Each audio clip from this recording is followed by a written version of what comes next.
Hey, before we dive in, make sure to subscribe to my channel so you never miss stories like this. It was supposed to be just another harmless night, one of those evenings you laugh about later. A few friends had gathered at our place.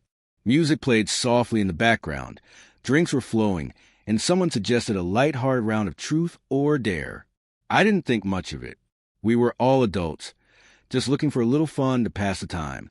My wife, Emma, sat beside me, her laughter easy warm, the kind that always made me feel lucky. For most of the game, the dares and questions were silly. Embarrassing childhood stories. Harmless challenges like eating a spoonful of hot sauce. Nothing serious, nothing that could hurt. Then the bottle spun and landed on Emma. A friend leaned forward, grinning. Truth or dare? Emma hesitated, eyes drifting around the room before settling on me. Truth, she said, almost teasingly.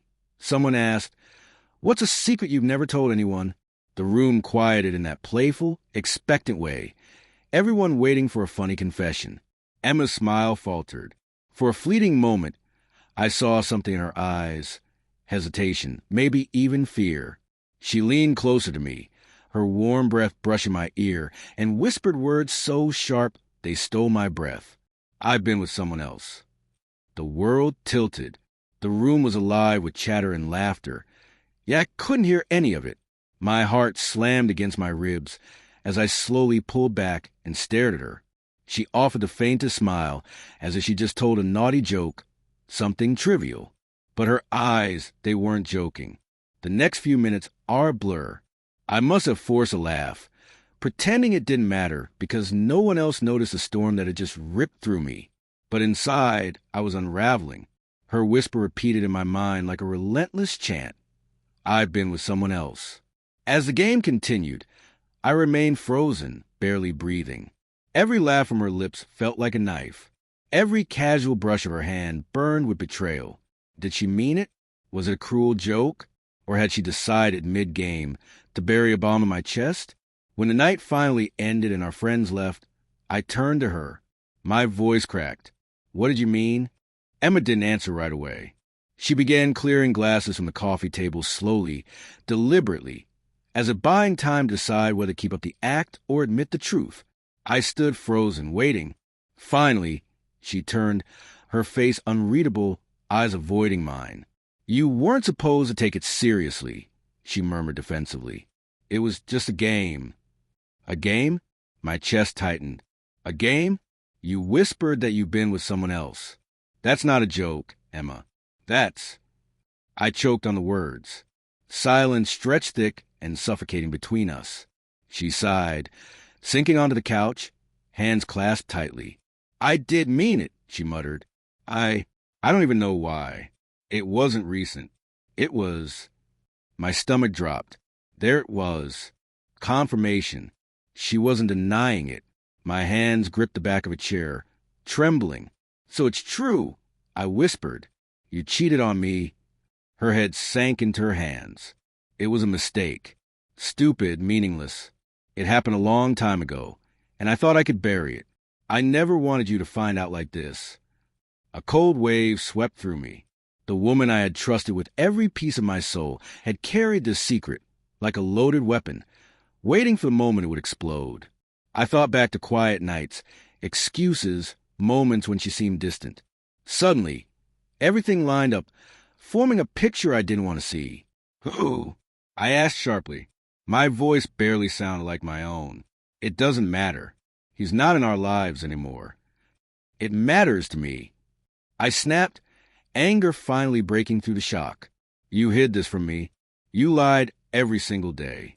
We shared a bed. Every morning we woke up together. Don't tell me it doesn't matter." Her eyes filled with tears. I felt nothing, no sympathy, no urge to comfort her, just a hollow gnawing in my chest. "I was going to take it to my grave," she whispered, trembling. "I thought I could protect us. I love you. I never stopped loving you." But all I could hear were the words that poisoned me. "I've been with someone else." Her justification, protecting us, felt like a blade pressed against my back. I stared at her, searching for the woman I thought I knew, But all I saw was someone unrecognizable. "You say you love me," I said slowly, voice cracking with disbelief. "But love doesn't live in secrets.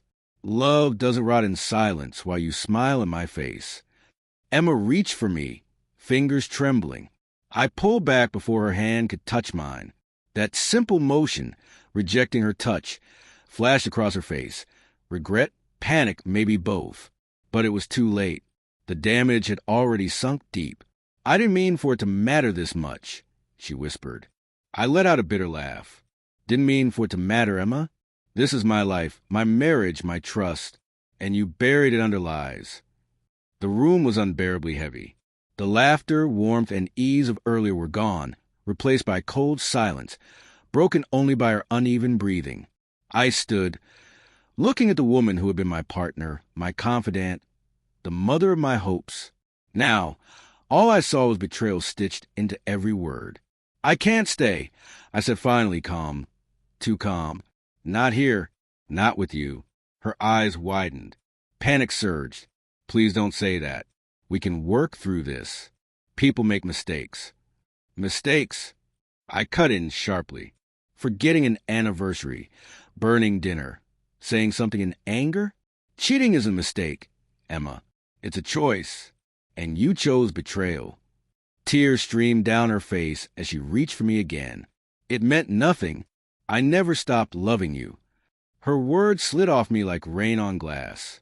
I had nothing left. No trust, no forgiveness, not even anger. Only emptiness. I walked to the bedroom, pulled out our vacation suitcase, and set it on the bed. Slowly, methodically, I packed my things. Every folded shirt felt like a goodbye. When I returned, suitcase in hand, she sat curled on the couch, shrinking under the weight of her actions. She looked up, eyes swollen. "Please don't go," she whispered. But I was already gone. The man who had loved her, without question, died the moment those 6 words left her lips.